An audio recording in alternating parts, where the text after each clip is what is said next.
Hello అండి, అందరికీ నమస్తే. నేను మీ Gauravkrishna. Welcome back to our channel wall poster. Welcome back to super 7 episode number 2. So ఏంటంటే ఇప్పుడు పాన్ వరల్డ్ సినిమాలు ఏవైతే రావడం జరుగుతుందో అన్ని సినిమాల్లో కూడా హాలీవుడ్కి సంబంధించిన నటులు నటించడం అనేది కామన్ అయిపోయింది. అలాగే ఏదైతే మన ప్రశాంత్ నీల్ ఇంకా ఎన్టీఆర్ గారి కాంబినేషన్లో ఏదైతే డ్రాగన్ సినిమా వస్తుందో ఆ సినిమాలో ఒక్కరు కాదు ఇద్దరు హాలీవుడ్కి సంబంధించిన నటులు నడుస్తున్నారు. ఒకరు కొరియన్లో బాగా ఫేమస్ అయిన వెబ్ సిరీస్ స్క్విడ్ గేమ్కి సంబంధించిన లిబయాంగ్ హన్ నటించడం జరుగుతుంది. సో అతని గురించి పెద్దగా నాకు తెలియదు. నెక్స్ట్ వచ్చేసి టోనిజా, ఈయన గురించి బాగా తెలుసు. మంచి మార్షల్ ఆర్ట్స్ ఇంకా కుంగ్ ఫూ లాంటి సినిమాలు బాగా తీయడం జరుగుతుంది. సో ఏంటంటే వీళ్ళిద్దరు కూడా యాక్షన్ హీరోస్ని ఈ సినిమాలో పెట్టడం జరిగింది. అందుకే ప్రశాంత్ నీల్ మన ఎన్టీఆర్ని 18 కిలో లూజ్ చేశాడు. అందుకే మనోడు కూడా వాళ్ళకి సరిపోయే విధంగా జిమ్లో బాగా కసరత్తు అయితే చేస్తున్నాడు. మరి ఈ సినిమా రిలీజ్ అయిన రోజు మరి ఇద్దరు నటులు కూడా అందులో నటిస్తే ఖచ్చితంగా ఈ సినిమా బాక్స్ ఆఫీస్ రికార్డ్ని షేక్ చేయడం కన్ఫర్మ్. దాదాపు 10 సంవత్సరాల తర్వాత ఏదైతే బాహుబలి ఎపిక్ సినిమా రిలీజ్ కావడం జరిగిందో ఈ సినిమా రిలీజ్ కావడం వల్ల కర్ణాటకలో కొంచెం ఫ్యాన్స్ అయితే వేడివేడిగా ఉన్నారు. ఎందుకు అంటే ఏదైతే బాహుబలి ఎపిక్ సినిమా ఉందో 2 పార్ట్లను కలిపి ఒక దగ్గర అయితే తీశారు కదా. సో ఏంటంటే నిడివి తగ్గించాలని చెప్పి కొద్ది సీన్లు అయితే ఈ సినిమా నుంచి తీసేశారు. సో అందులో మెయిన్గా సుదీప్ గారి సీన్ ఏదైతే ఉందో ఆ సీన్ని కూడా ట్రిమ్ చేయడం వల్ల అక్కడ ఫ్యాన్స్ అయితే సుదీప్ గారి సీన్స్ని తీసేసినందుకు కొంచెం గరం మీద ఉన్నారని తెలుస్తుంది. బట్ ఏంటంటే అర్థం చేసుకోవాలి, 2 పార్ట్ల సినిమాను ఒక పార్ట్లో తీసుకురావడం అంత తక్కువ కాదు. అలా చాలా ఇంపార్టెంట్ పార్ట్స్ కూడా లేపేయడం జరిగింది. ఆఖరికి ప్రభాస్ గారు ఉన్న కొన్ని సన్నివేశాలను కూడా తీసేయడం జరిగిందంట. సో అది ఫ్యాన్స్ ఖచ్చితంగా అర్థం చేసుకోవాలి. రీసెంట్గా సుజిత్ దర్శకత్వంలో మనకు ఓజీ సినిమా వచ్చింది. సో ఓజీ సినిమాకి సాహోకి రిఫరెన్స్ ఉంటుంది అని చెప్పి ఒక ఎగ్జాంపుల్ అయితే మనకు తెలిసింది. అంటే పవన్ కళ్యాణ్ గారిని ప్రభాస్ గారిని ఒకే సినిమాలో చూసే అవకాశం మనకు దొరుకుతుందని మనందరికీ తెలుసు. కానీ సుజిత్ కంటే ముందు మన లోకేష్ కనకరాజ్ ఎవరైతే ఉన్నారో లోకేష్ కనకరాజ్ గారు ఒక స్టోరీని అయితే రాయడం జరిగింది మల్టీ స్టారర్ కోసం.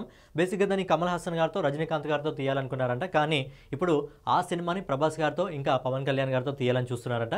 మరి ఇప్పుడున్న సిచ్యువేషన్లో ప్రభాస్ గారికి దాదాపు 10 సినిమాలు లైనప్లో ఉన్నాయి. అలాగే కళ్యాణ్ గారు కూడా మనకు రాజకీయాల్లో ఉన్నారు కాబట్టి వాళ్ళు డేట్స్ ఇస్తారా, మరి ఈ సినిమా పట్టాలెక్కుతుందా లేదా అనేది చూడాలి. 2026 మార్చిలో మనకు 3 పాన్ ఇండియా సినిమాలు వచ్చే అవకాశం ఉండేది. బట్ ఏంటంటే టాక్సిక్ సిటీ ఇంకా ప్యారడైస్ ఈ 2 కూడా తప్పుకున్నాయని చెప్పి సోషల్ మీడియా కొద్ది రోజుల్లో ప్రచారం జరుగుతుంది. బట్ ఏంటంటే టాక్సిక్ సిటీ అనేది ఎక్కడికి పోలేదు. టాక్సిక్ సిటీ అప్పుడే వచ్చింది, మార్చి 19కి రాబోతుంది. అయితే ప్యారడైస్ మాత్రము ఈ పోటీ నుంచి తప్పుకుంది. అంటే వారం గ్యాప్లో మనకు టాక్సిక్ సిటీ వస్తుంది, అలాగే పెద్ద సినిమా వస్తుంది. 2 పాన్ ఇండియా సినిమాలు వారం వ్యవధిలో రాబోతున్నాయి. అంటే మార్చిలో ఖచ్చితంగా కలెక్షన్ల ఊచకోత అంటే ఏంటో బాక్స్ ఆఫీస్కి తెలుస్తుంది. కానీ 2 పాన్ ఇండియా సినిమాలు మరీ వారం వ్యవధిలో కాకుండా కొద్దిగా గ్యాప్ తీసుకొని వస్తే బాగుంటుందని చెప్పి పర్సనల్గా నా ఒపీనియన్. నటన అనేది వాళ్ళ రక్తంలో ఉంది. సో ప్రజెంట్ మీకు స్క్రీన్ పైన కనిపిస్తున్నారు కదా, ఇవి ఎవరో కాదు, మన నందమూరి బాలకృష్ణ గారి తనయురాలు ముద్దుల కూతురు నందమూరి తేజస్విని గారు. సో ఫస్ట్ టైం ఆమె ఒక యాడ్లో నటించడం జరిగింది. సిద్ధార్థ జ్యువెలర్స్ అని చెప్పి ఒక యాడ్ ఫిలింలో నటించింది. సో నటన వాళ్ళ రక్తంలో ఉందని చెప్పాను కదా. ఈ యాడ్ ఫిలింలో ఆమె యాక్టింగ్ కానీ, ఆమె అపిరెన్స్ కానీ, ఆమె వాయిస్ ఓవర్ కానీ చాలా అంటే చాలా అద్భుతంగా ఉంది.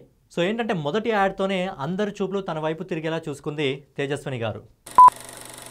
దాదాపు 8 సంవత్సరాల తర్వాత మళ్ళొకసారి టీమిండియా అయితే ఫైనల్లోకి అడుగుపెట్టింది. నేను ఏదైతే ఆస్ట్రేలియా ఇంకా టీమిండియా మ్యాచ్ జరిగిందో అందులో ఆస్ట్రేలియాను చాలా చిత్తుగా ఓడించి 8 సంవత్సరాల తర్వాత మన టీమిండియా అయితే ఫైనల్ ఆడబోతుంది. సో ఈసారి ఫైనల్ ఆడబోతుంది సౌత్ ఆఫ్రికాతో. నవంబర్ 2వ తారీఖున ముంబైలోని పటేల్ గ్రౌండ్లో ఆడుతుంది.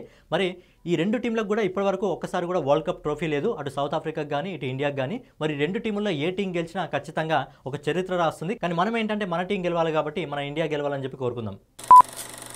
ఈరోజు సర్దార్ వల్లభాయ్ పటేల్ 150వ జయంతి. 1875 అక్టోబర్ 31 తారీఖు ఆయన జన్మించడం జరిగింది. అయితే 2018లో గుజరాత్లో అక్టోబర్ 31 తారీఖున ఆయన 143వ జయంతిని పురస్కరించుకొని స్టాచ్యూ ఆఫ్ లిబర్టీని అయితే మోడీ గారి చేతుల మీదుగా ప్రారంభించడం జరిగింది. ఈ విగ్రహం అడుగు వచ్చేసి 182 మీటర్స్, అంటే 597 అడుగులు. సో డైలీ అంటే సూపర్ 7 అప్డేట్స్ కోసం మన వాల్ పోస్ట్ ఛానల్ సబ్స్క్రైబ్ చేసుకొని బెల్ ఐకాన్ అయితే ఆన్లో పెట్టుకోండి.